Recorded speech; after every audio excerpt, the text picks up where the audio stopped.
Today on the show, we're going to be talking about how Marvel Legacy is bringing back Wolverine.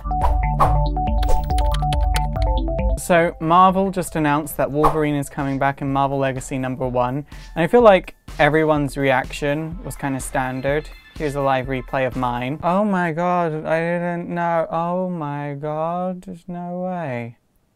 So some of you probably have some questions like, when is this going to happen? How is this going to happen? And Wolverine was dead? I know there are a lot of you that actually don't read comics, but you still watch me. So Wolverine actually died in 2014 in a storyline called The Death of Wolverine. To cut a long story short, it ended with his body being trapped in hardened adamantium, so he suffocated to death. Like, his healing factor was gone by this point. So this adamantium-cased Wolverine was taken to a cabin in the forest and his body was laid there to rest. But like in life, with comics, nothing is forever, just comics that also includes death. Since Wolverine's death, Laura, X-23, has actually taken on the mantle of Wolverine, and then Old Man Logan has also been present in the Marvel Universe. I actually just want to touch on those two in a moment. The interesting thing is, so the Guardians of the Galaxy at the moment are after the Infinity Stones. Wolverine is going to come back with an Infinity Stone. We don't know how he comes back, we only know he's going to be back in Marvel Legacy #1, which is actually being released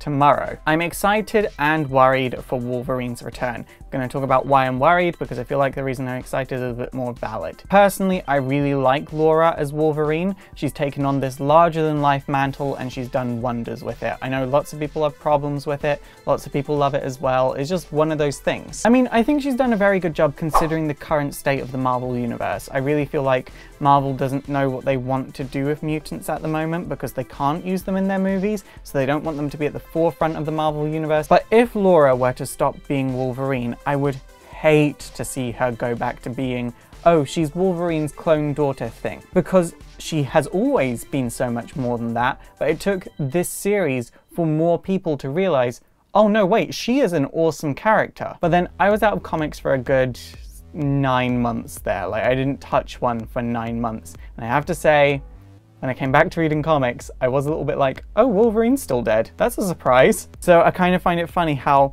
as I started to fall out of love with comics, Wolverine died, and as I'm getting back into comics, Wolverine's coming back in. Like, maybe it's a sign from the universe. Like, the universe likes to play tricks on us, so it could be. So with Wolverine coming back, what am I excited to see? Well, first of all, I'm very excited to see the drama around Storm's reaction. Because if you remember, when Wolverine died, Storm almost destroyed the Earth because her powers are tied to her emotions, so the weather around the world was just going completely out of whack. She actually had to be taken into space so she didn't destroy the entire planet, and from there, her powers ended up manifesting this aurora borealis that could be seen around the entire world. And it was such a beautiful thing manifested from such a strong feeling of pure grief. So when he comes back, what will her powers do this time? Because her emotions are going to be just as strong.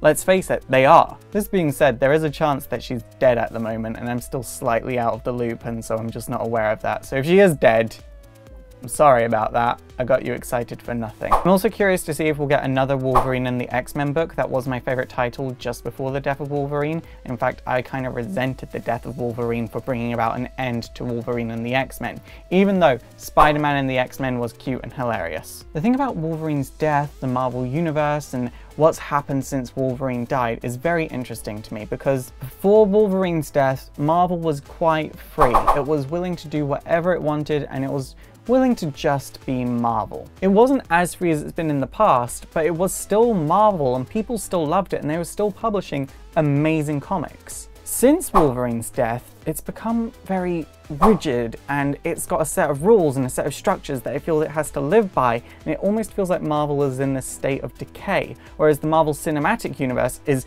very free and is everything that Marvel once was. And I was thinking about why this is and how comic characters are symbols. And I was thinking how Wolverine is this symbol of freedom. He fights for mutant rights, but he's also not willing to listen to other mutants' rules. He's willing to live by his rules. If you have to think of a character that fights for what they care about, but only fights for what they care about, you can quickly arrive at Wolverine. And this ultimately just makes him a symbol of self-expression and freedom, and to an extent compassion. So if you take this grand, larger-than-life symbol out of the Marvel universe, it's going to have this decaying effect across the entire universe. And while I love Laura and Old Man Logan, I find those two characters incredibly interesting, especially Laura. I really like her. They don't represent what Wolverine represents. And the reason I feel like this effect never happened on the cinematic universe is because the cinematic universe never had Wolverine to begin with, so Wolverine couldn't be that symbol for the cinematic universe. And if you look back at the Marvel universe, Wolverine has always been this symbol of freedom and self-expression that really held up the Marvel universe, because if you think about it, the X-Men was originally a dying book, to the point where they would reprint and recolor older issues and then just number it as a new issue. And the X-Men was close to being cancelled, but then they created giant-size X-Men, and Wolverine was included in this, and the X-Men exploded and people loved it. And it gave us a large part of the Marvel universe that we know and love. And while Wolverine's first appearance wasn't in giant-size X-Men, I think it was in The Incredible Hulk in 1974, it doesn't mean that he didn't evolve into a symbol in the X-Men, because I think he did evolve into the symbol in the X-Men. Symbols have power, so if you take a really powerful symbol out of something, it's going to lose a lot of power. I think that's just what happened with Wolverine, so hopefully with him coming back, Marvel's going to get its steam back. And maybe he can be the power needed to make Marvel Legacy really work. It's super effective! Okay guys, that is it for today. So what do you think of Wolverine coming back? Are you like me where you think, it just can't go wrong, it's Wolverine? Please let me know in the comments down below. Don't forget to thumbs up, subscribe to all of my social links, hit the notification button, and I will see you next time.